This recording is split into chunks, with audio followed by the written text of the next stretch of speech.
ची वेळ असते मला घर आवरायला आणि कामं करायला. पटकन मी माझे कामं केले आणि लगेच दक्ष उठल्याबरोबर पुस्तकाकडे जायचं असते. मग कृष्णाचे दर्शन घेतले, बाहेर आलो. आमच्या छोट्याशा गार्डनमध्ये आम्हाला खेळायचं असते. त्यांची लोरी होती तर छोटंसं गेट टुगेदर होतं तर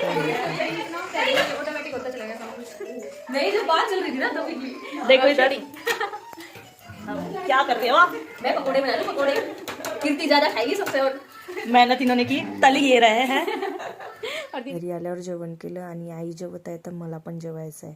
आज मी काढायला घेतलं होतं तूप, ते थंड व्हायला ठेवलं.